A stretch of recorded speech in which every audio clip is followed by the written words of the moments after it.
Ayan guys, meron tayo ditong iba-valve setting. So yung adjustment ng ating valvula. So medyo kakaiba ang makinang ito. Iba po ang pagba-valve setting niya. So ito po ay hindi na tune up dahil ito po ay hindi kagaya ng ibang sasakyan na mayroong rocker arm. So valve lifter po ang nakakabit sa kanya, and then ito na ang nagpapaangat sa kanya yung kanyang cam lobe. Ngayon, ay valve setting natin. Yan, nakakabit na. So bali kinabit ko muna yan guys, walang valve spring. So, walang valve spring muna. Yan. Tapos lagyan natin ng langis yung kanyang camshaft para hindi magkaroon ng damage, kasi magdidikit ang bakal to bakal.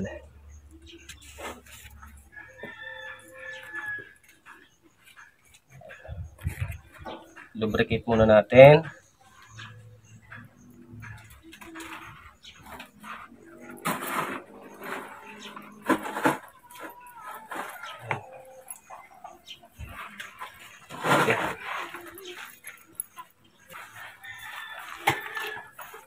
So ikakabit muna natin ito ng pansamantala. Pansamantala lang ito guys. Bali iba-valve setting lang natin. So sa pagba-valve setting nito, dapat nga gumagamit tayo dito ng plastic gauge para sa bearing. So bearing plastic gauge ang tawag doon. Kaso wala tayong mabibilhan dito. Saka tansyado naman natin kung gaano kahigpit ang camshaft cap. So may mga number yan, may position din yan. 10, 14, 13, ayan, 12, 11. So magmumula tayo dito sa mababang numero.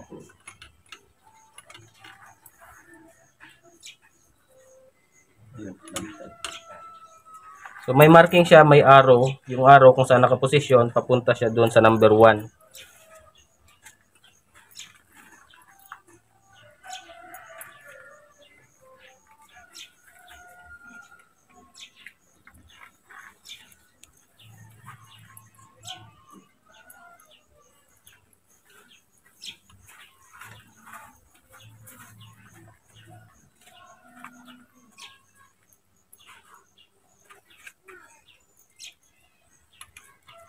Temporary lang ito. After nito, kakalasin ko rin. Pagkakalas ko, ikakabit ko na yung valve spring.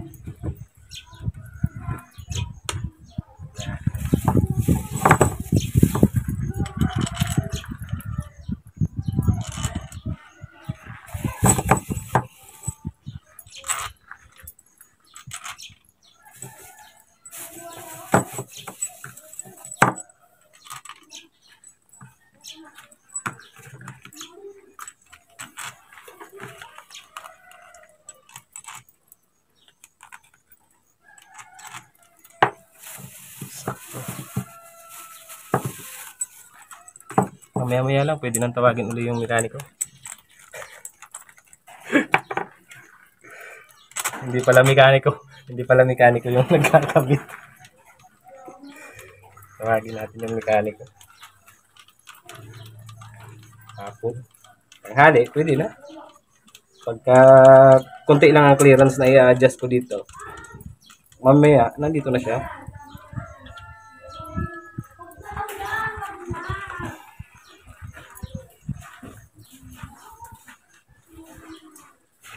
Timbablo. Medyo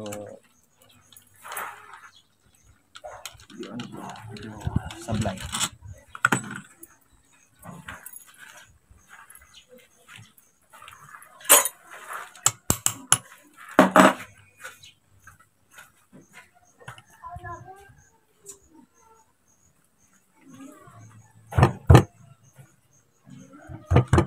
Yun. Okay. Nakaangat pa ba? Yan, check natin guys kung may nakaangat. Sa pagkakabit ng camshaft cap, tingnan natin kung lapat na lapat ba bago natin higpitan.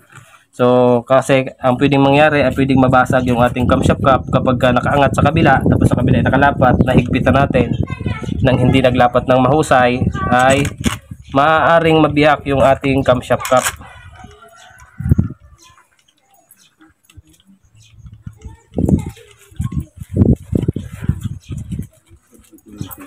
Nasaan yung ating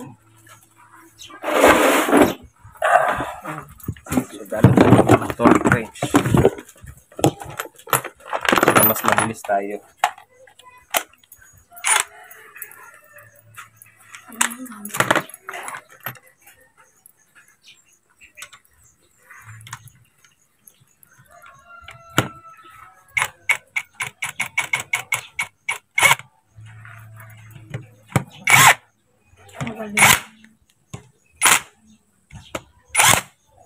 So sa paggagamit ng nito guys, paggagamit kayo ng impact wrench, wag niyong kakahigpitan masyado. Kasi kaya ko lang naman 'to ginagawa ay para mabilis. Pero hindi ito yung tamang tools na ginagamit dito. Dahil maaari kang mapasobra ng higpit. So hindi dapat sobrang higpit nito. Yan. Dahil naikabit na natin, pwede na natin gamitan ng torque wrench. So para alam natin yung tamang higpit.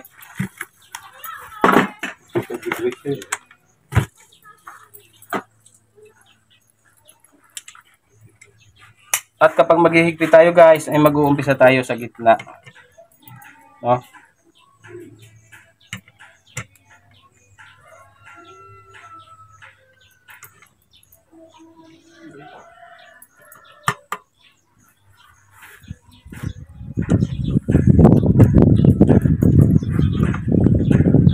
Hindi naman kailangan mahigpit na mahigpit ito.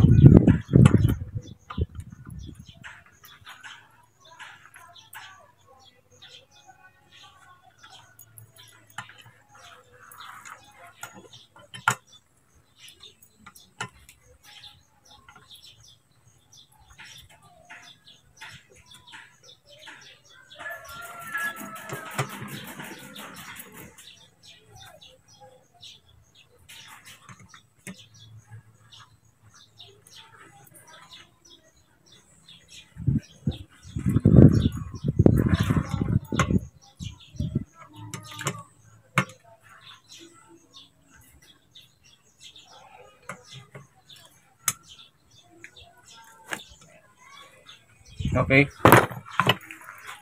Check din natin kung maiikot. Sino mo po ako, nanonood ako. Amen.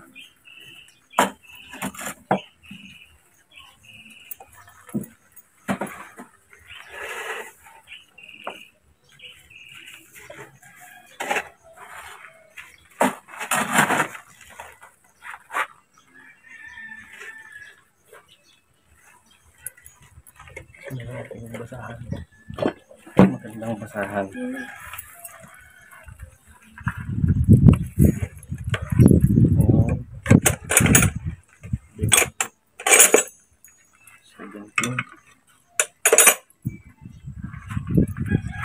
Yun. Buti na lang.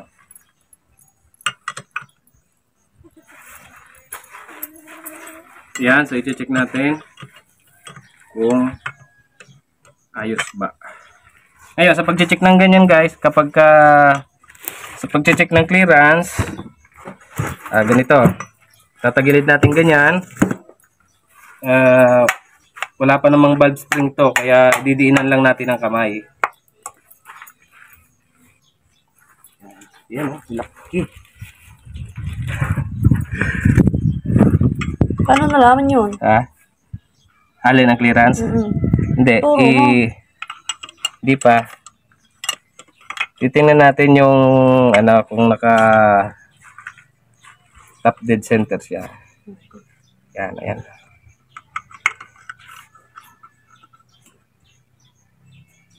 Kailangan, kung makikita nyo yung cam lobe na ito, Dapat yan ay nakabalancing ganyan. Kagitna lang siya. Tayo muna natin.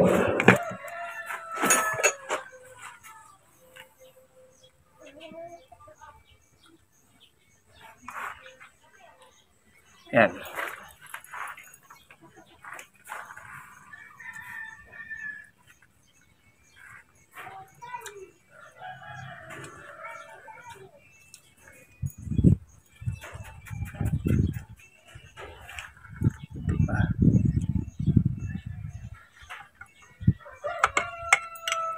Ikot muna ulit natin.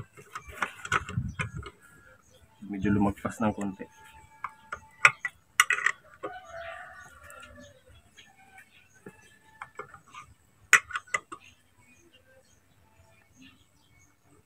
Kailangan balancing siya. Yan. Yan. Bago tayo mag sukat. Dapat naman. Kaya lang, dapat nga, ayan, kung makikita nyo dito, ayan, ganito ang position guys ng cam lobe. So, dapat nakaposition siyang ganyan. And then, titingnan nyo dito. Titingnan nyo dito kung nakalapat ba yung ating valve. Kagaya niyan, nakalapat ba siya? So, ayan. Yan. Yung tunog na ganoon, so, ibig sabihin lumapat. So, malalaman nating lapat yan.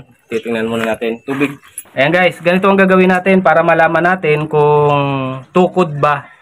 So, kung kailangan nating magbawas ng valvula. Kasi ito, hindi ito na-tune up. So, ang pag-tune up nito ay bago mo pa lang siya ikabit, yung tinatawag na valve setting, doon tayo nagbabawas ng valvula. Hindi kagaya ng may rocker arm, yung rocker arm, kapag isiniksik mo tong filler gauge, meron kang tornil yung pipihitin. So, ito wala. So, ganito natin siya malalaman kung siya ba ay tukod. So, ito, nakakabit na yung ating camshaft. And then, nakakabit na ang valve lifter. Walang valve spring. Kabit natin ang valvula. Ngayon, susubukan natin kung lulusot yung tubig. So, kailangan natin siyang buhusan ng tubig para malaman natin kung tukod ba o hindi. Okay. Kapag lumusot siya, ibig sabihin, sige, puno. So, okay. So, ayan. Kung makikita nyo, walang tubig na lumusot. So, ibig sabihin, lapat na lapat yung ating valvula. Ngayon, ang susukatin lang natin dito ay yung clearance. So, itatapon ko na yung tubig, ha. Bubuksan na natin. Ayan. Ito nyo. So, ibig sabihin, wala nang problema yung ating valve ring. So, pinalitan kasi natin ng valve ring yan. So, hindi na siya lusot. Ngayon, dito tayo sa susukat ng clearance. Paano ba sinusukat ang clearance ng Toyota 1RC? So, ganito yan guys. Ang sukat na clearance ng Toyota 1RC ay tinatawag ng mekanikong 8 Gs o 12-14. Sa mga mekaniko, tinatawag nilang 8 Gs or 12-14. Iyon ay 0.25 mm and then 0.20 mm. Alin dyan? Hanapin natin yung 8 Gs tayo. Kasi ito, kaya siya may clearance, pwede siyang lumaki ang clearance hanggang 12-14. So, pwede siyang lumaki ang clearance ng 30 mm at hanggang 35 mm. So, dahil bagong replace nga tayo at bagong nagpalit tayo ng valve ring, so ilagay natin sa standard na sukat. Kalaunan, habang ginagamit ng matagal ang sasakyan, lalaki ang clearance, may allowance siya hanggang 30 mm to 35 mm. So, ayan. Ito yung 25 mm and then 20 mm. So, yung mas maliit na sukat, 8 ay sa intake, and then yung malaking sukat ay sa exhaust. Alin ba ang intake? So, malalaman natin kung saan ang intake. Kung saan nakatapat yung sunog, yun ang exhaust. So, dito siya. So, yung exhaust ay 10 mm, 25 mm, 0.10. Sa pagsukat, didiinan ang valvula. Tingnan kung pasok. So hindi pasok. Tukod. Walang clearance. Ayan o, umangat. Umangat. So ibig sabihin ay kailangang magbawas. Need magbawas. So try natin ang kanyang intake. 20 mm. Malaki. So ito ang mangyayari. Itong first cylinder. So dito tayo magba-valve setting. Dito sa tatlong cylinder malamang ay okay ito. So sa pagbabawas ng valvula guys, kapag katukod, gaya nito. So pasok na siya pero kunting bawas pa. Manual yung ating pagbabawas. Gumamit tayo ng liha and then gumamit tayo ng tiles. So tas ganyan lang, kailangan diretso. Kasi hindi naman ganoon kalaki ang babawasin natin. Kunti lang. So, mabilis lang to. Hindi na kailangan i-machine shop guys. Ito lang yan oh. Saglit na saglit lang talaga to. Kasi matalas yung lihang yan oh. So check uli natin. Then sukatin.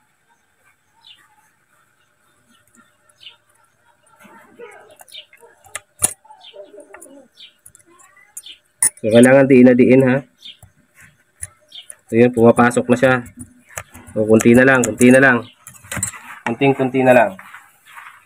So kunting kuskus, sukat. Kunting kuskus, sukat. So ganun lang guys kasi hindi pwedeng mapasobra. Kapag napasobra, magre-regrind kayo.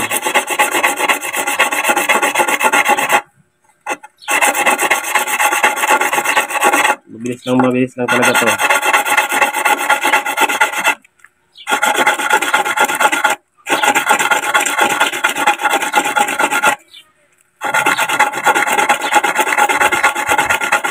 Okay. So okay na yan. Susundan natin ng pino.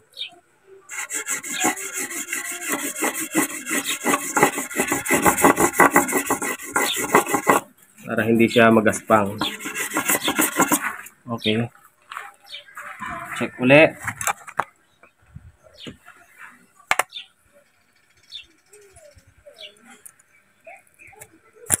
So ang sukat ng Toyota 1RC ay 20 mm. So, pwede na. Medyo maganit nga lang. So lagyan natin ng langis. Tingnan natin kung magdudulas. Kapag smooth na ang pasok niya, ibig sabihin okay na yan.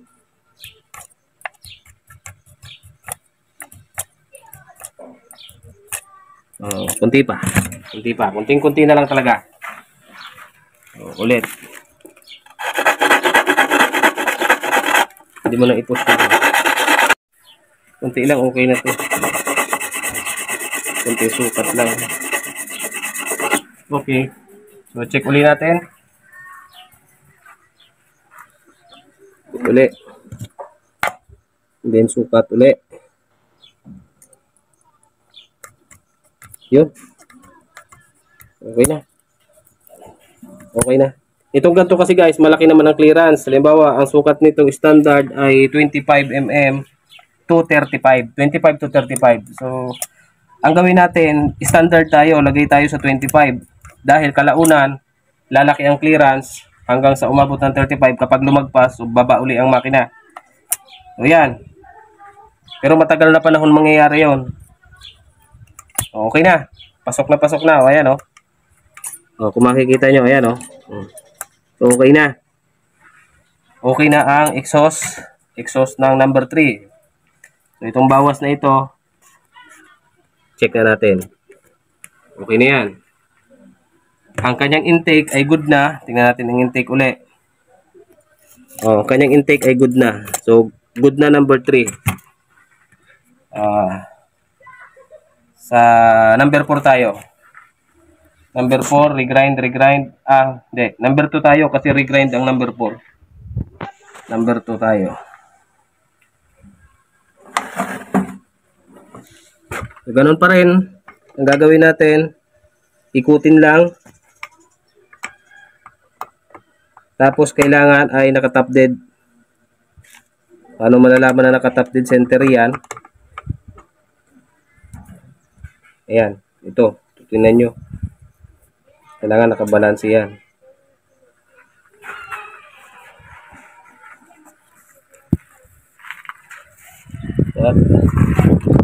So, ayan. Yan, okay na. Kailangan nakatapat dito. Ito, nakatapat din dito. Ito pala tandaan natin. Itong kanyang camshaft cap. So, tapat-tapat. O, ito. Tapat siya dito. Ay, Ibig sabihin, ito. Katapat siya dito. At ito naman ay nakatapat din dito. So, kapiraso. Piraso.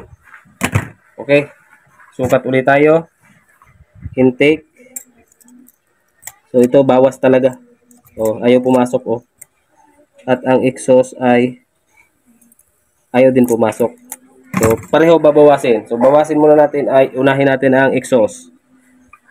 So, ang binabawasan natin guys yung dulo.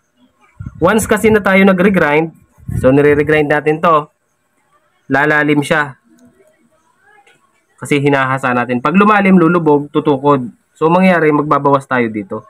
Yun yung kanyang pagbabalve setting. Hindi siya yung kagaya ng may rocker arm na may iniikot ka lang na tornilyo. Adjust mo lang si rocker arm, okay na. Ito hindi. So, kailangan talaga magkaroon dito ng regrind, bawas, regrind, bawas. So, ito ang gagawin natin ay pagbabawas. Manual tayo guys ha. No, ito nga, sa pagmamanual, kailangan natin ng tiles, liha, at yun, lihain. Yun guys, dito tayo magtatagal kasi ginamitan ko na to ng ng drill.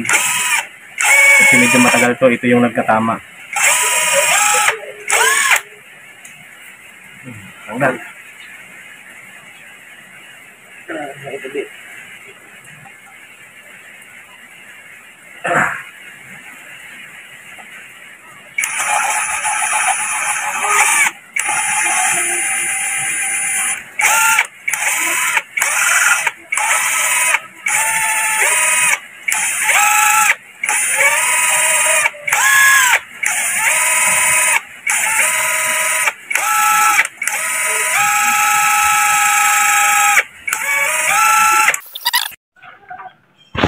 Ganyan. Okay, balik tayo sa manual. Okay. Okay. Sukatin na uli natin kung pasok na siya sa tolerance.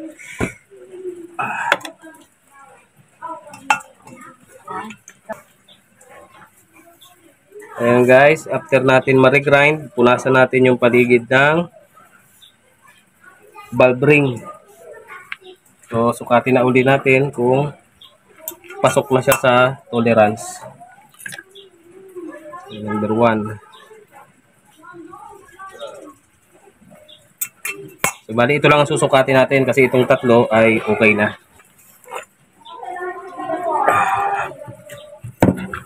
Ayan. Balik natin yung input. Na-lubricate ko na kanina na lang siya kaya okay na.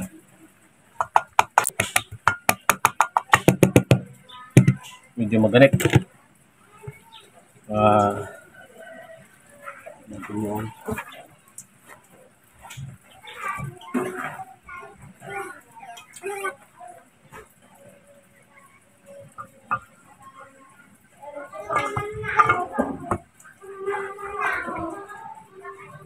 Yan. Tapos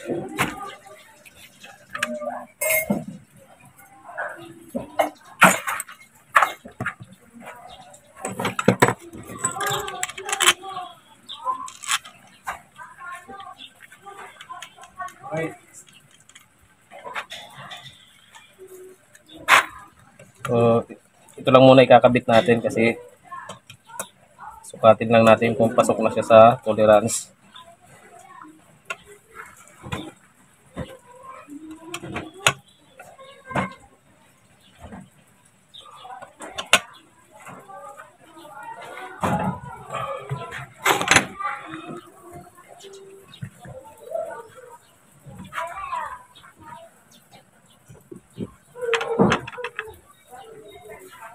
Lubricate natin ang langis.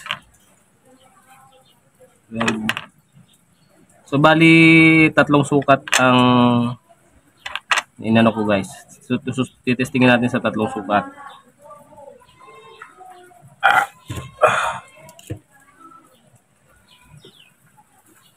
Tatagilid. Yan.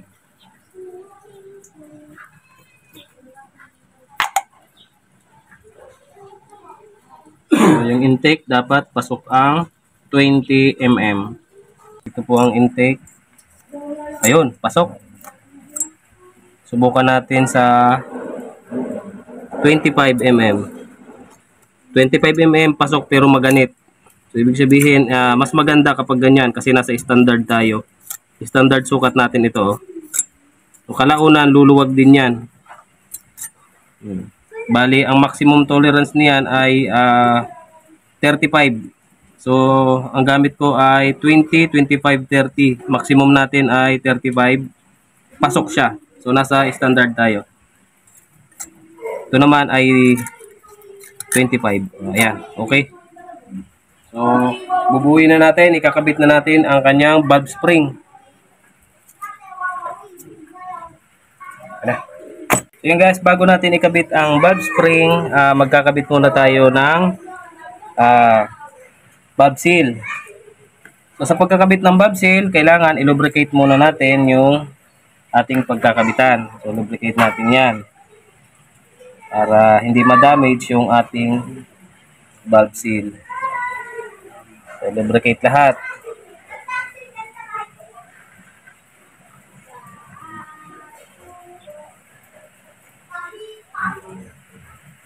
Yan. Yun. After may lubricate, kumuha tayo ng isang tools at saka yung lumang valve seal yung lumang valve seal ilagay natin dito, tapos ilagay natin dito, yan yan, bago natin isalpak para hindi ma-damage yung valve seal.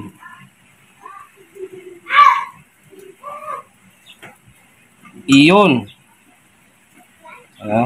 May click sound siya guys, pero mararamdaman nyo naman siya sa kamay. Magki-click siya kapag pumasok na. Ayan. Ayun. Okay. Ayan naman. Okay. Ganun lang kasimple.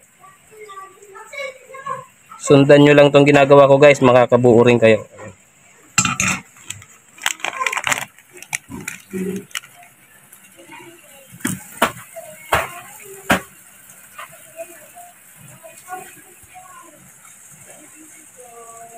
Yun. Parang nagtitiris lang ng ano eh.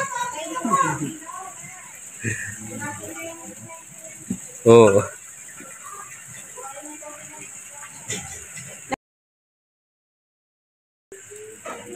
Yan, natanggal. So last. Okay. Double check natin kung dapat.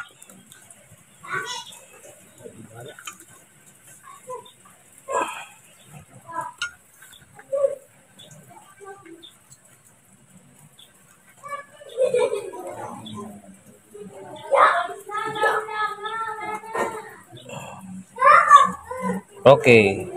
So yun, tanggalin natin yung luma. Then, kabit na natin yung kanyang valve. Pagkabit ng valve ay may mga number naman yan guys, may mga tanda. Hanapin natin yung ito.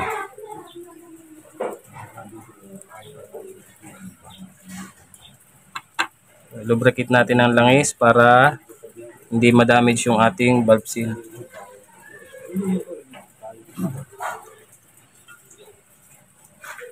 Ayan. Sunod ay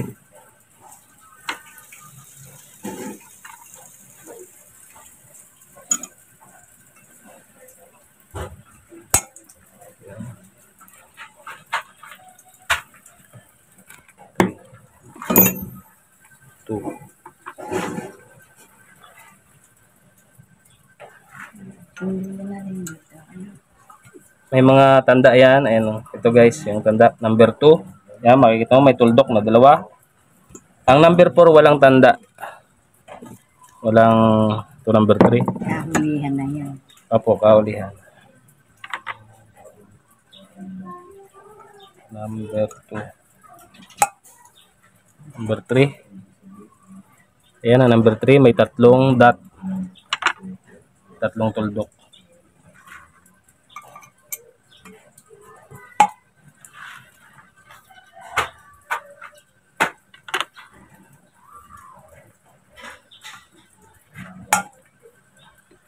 Number 4.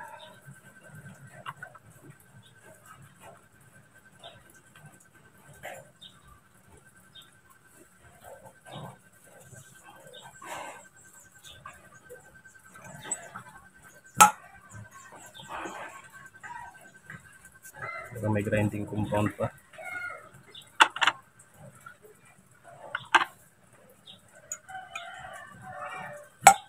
Okay. So magkakabit tayo ng valve spring.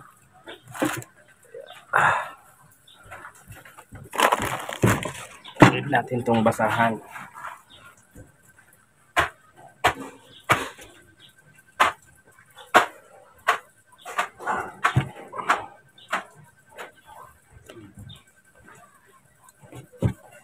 Yeah.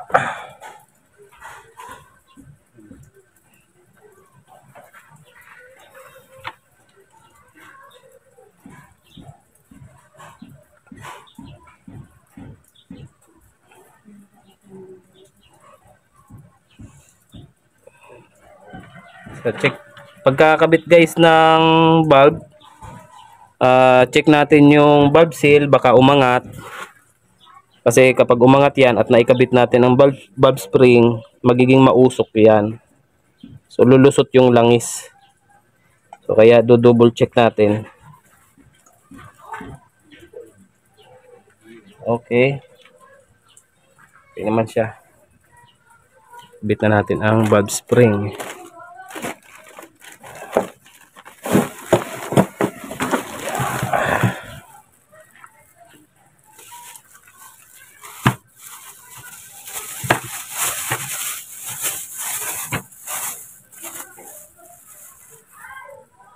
So, sa pagkakabit ng valve spring, yan, ganyan lang. So, lagyan lahat ng valve spring. Baligtara naman yan, okay lang. Wow.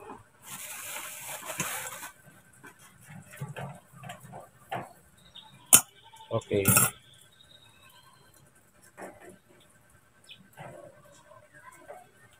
Pili natin yung magandang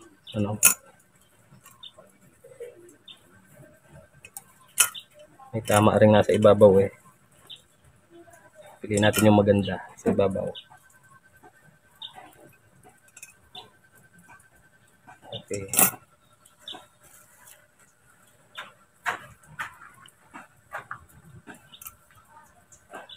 Yung kanyang valve retainer, sunod ang valve retainer, no? Yan. Tayo sa pagkakabit ng valve lock, wala kasi akong tools. Manual. So, yan. So, napakasakit sa kamay. Kalikot daliri. Hawakan mo, Kel. Masang madali ito yun.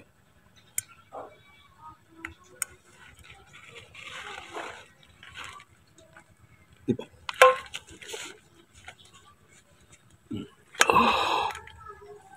Yan. Pumasok na din.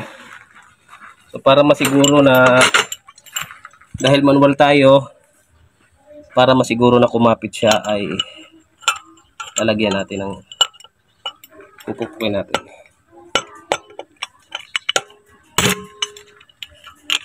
Ibig sabihin, nag-lock siya. So kaya natin pinupukpok para masiguro na nakalock talaga siya. Dahil kapag umandar yan, tatalsik yan. Sakalang yan sa ating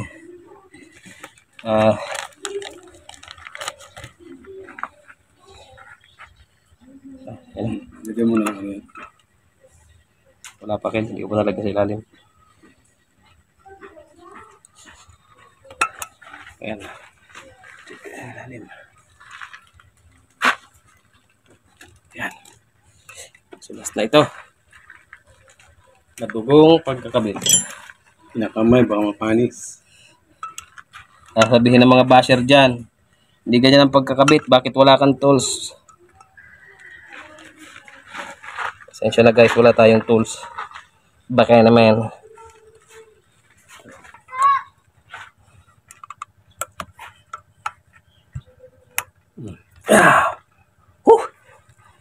Yan. So, check uli. Ito talagang pinakamahirap dito. Pero pagka kumpleto naman tayo sa tools, ay walang problema yan. So yan, naikabit na natin. So magkakabit na lang tayo ngayon ng valve lifter. And then, okay na. Kabit na natin lahat. Tapusin ko na ba ngayon? Kabit ko na. Para settings na, kabit na lang bukas sila. Ay, exhaust. So lahat ng exhaust, tingnan natin. First cylinder, lusot ba? Walang lusot. Second, may lusot. Oh my goodness, parang meron. Wala. Wala, sadyang basa lang siya. Ito, number 3. Makahiya tayo eh. O ayan. Lumusot ka? May nalusot ma? Wala. Pero naipitan kanina, may naipitan kanina. Last.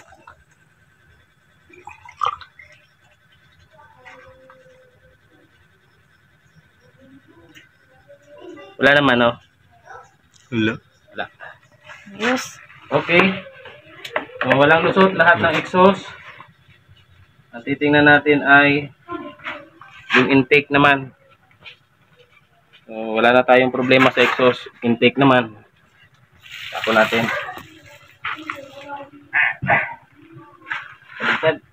Yan. So, intake. Ang intake yung malaki. So, lahat ng malalaking valve. Tingnan natin kung may lulusot. Sana wala. Wala. Kahit kapiraso, wala. Meron. Okay. Sadyang basa lang siguro, Kel. Gawa yan ng langis. Langis. O, yan. Meron. Wala. Pangalawa. Pangatlo.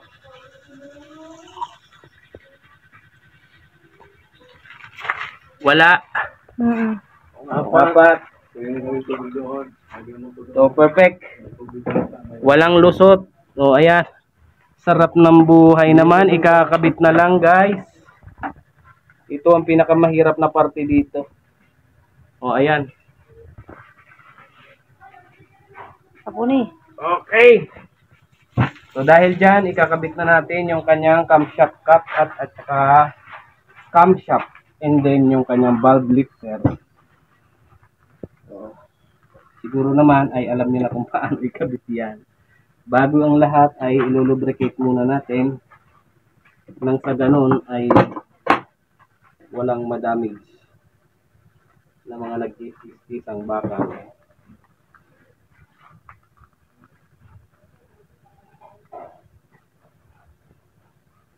Lubricate natin yan.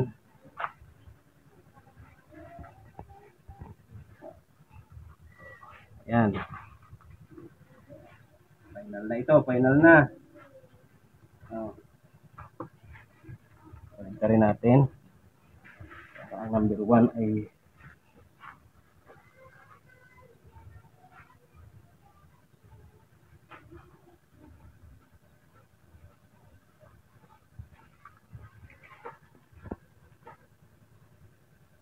okay.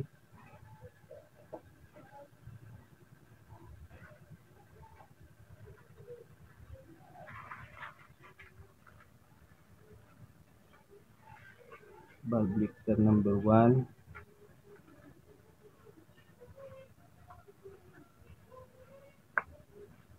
Yan. Number 2. So na-lubricate ko na itong mga valve lifter na ito. May langis na ito. Ayun. Medyo maganit. Ayan. Number 3.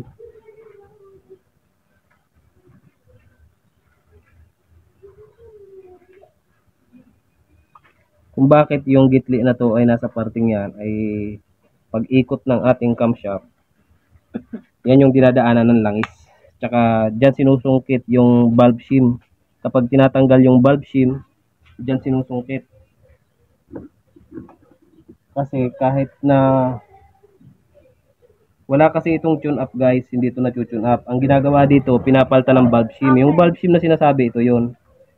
Binabaklas yan. Papalitan mo ng valve shim. Yun yung pinaka-tune up niyan. So ito, valve settings ang tawag dito.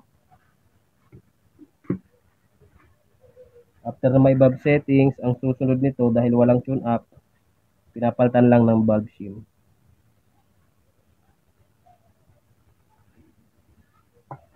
Ayan. Makinang ito guys ay Toyota 1RC. Gasoline engine. Kadalasan ito ginagamit sa Revo. Sa Revo ito ginagamit mga gatong makina.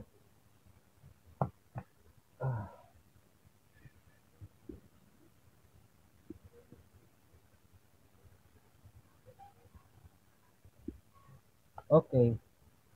Magkakabit tayo ng camshaft. Ang camshaft natin.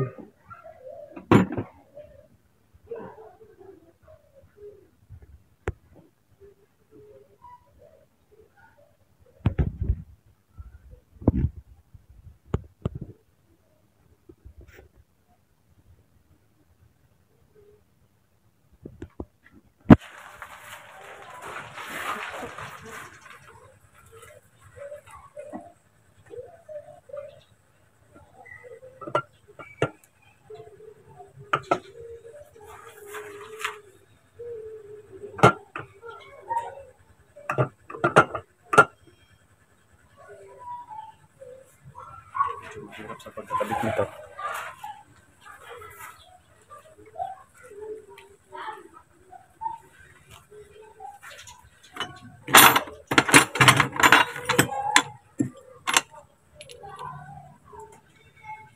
Yung 14.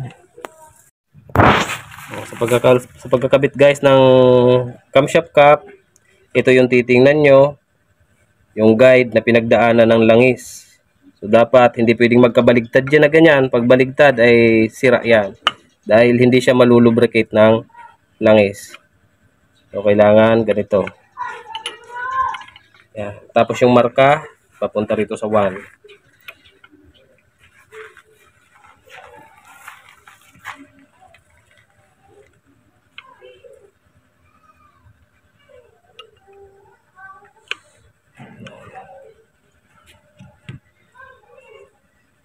Hindi ito maglalapat na kagaya ng kanina. Tornilyo magpapalapat nito. Dinidiinan.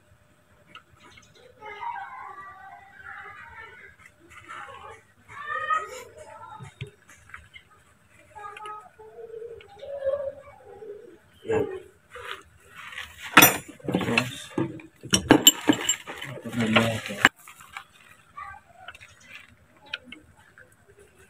Unahin natin dito sa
alternate.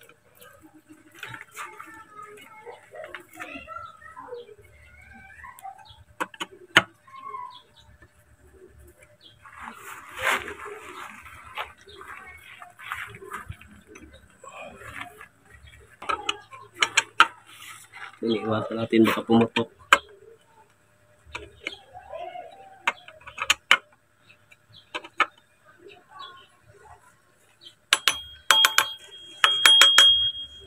Kailangan saktong-sakto siya eh.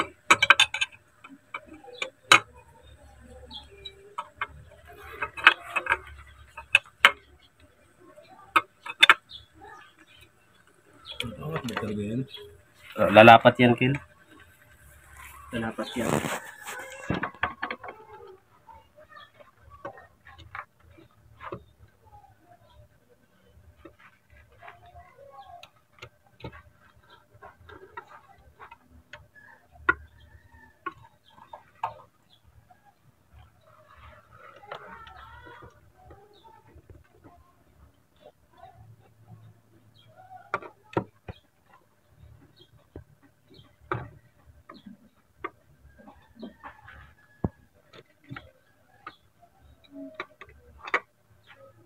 May spring na kasi kaya maganit.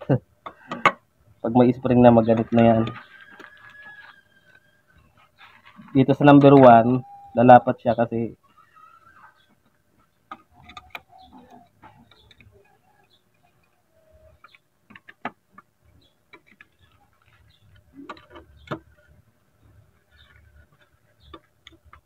ayun yung una talaga dito sa gitna yan.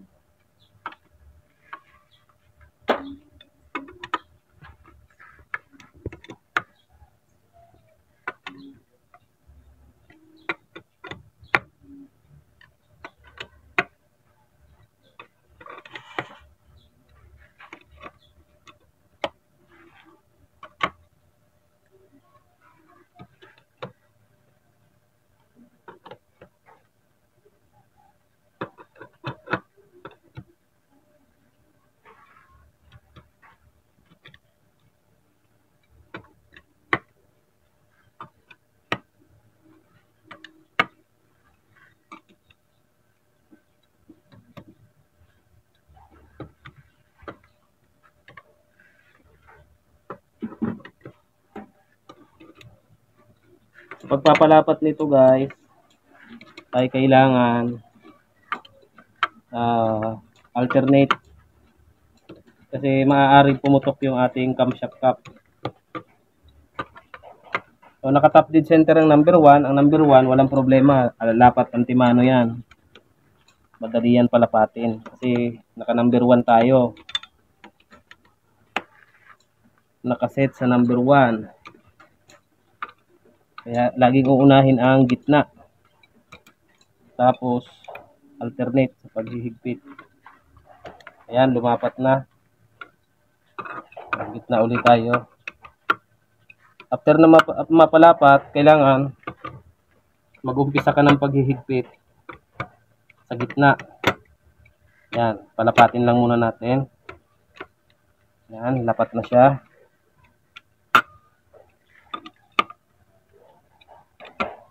Lapat na.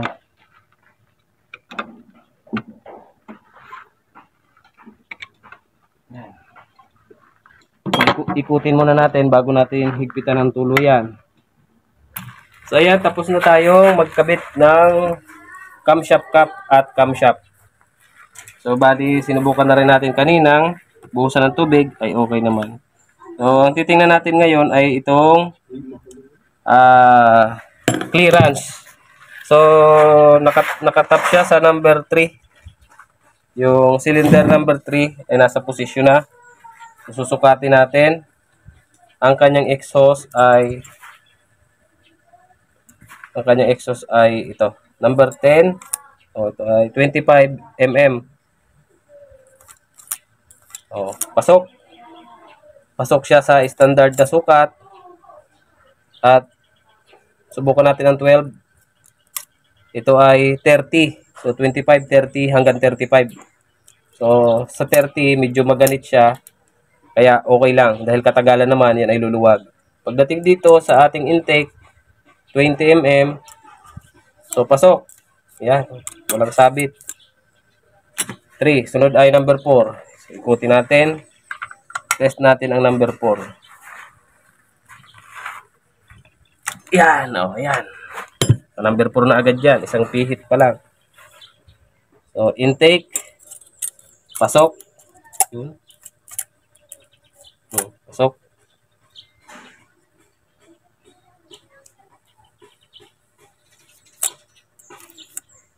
Okay. Ito ang intake natin. Ito ang exhaust. Okay. So, number 2 na tayo. Check natin number 2. Isang pihit uli. Ayan. Ang bilis lang, no? Exhaust. Dapat pasok. Pasok. Walang sabit. Intake. Okay. So, last, number 1. Ayan. Okay. Exhaust. Pasok na pasok. And then, Yan lang yan. last tayo sa intake. Pasok din. So, okay na. So, naka-valve setting na tayo. So, bali ito ay ikakabit na lang bukas sa block. So, okay na. Okay na ang ating top overhauling. Nakapagpalit na tayo ng lahat-lahat at nakapag-valve setting na tayo. So, yan. Maraming salamat sa inyo guys. Panibagong kaalaman naman ang aking naibahagi sa inyo patungkol dito sa ating Toyota 1RC. Yan. Sa mga nagtatanong at sa mga magtatanong pa, so gagawin ko ng video ang bawat mga katanungan ninyo. Yan, maraming salamat sa inyo.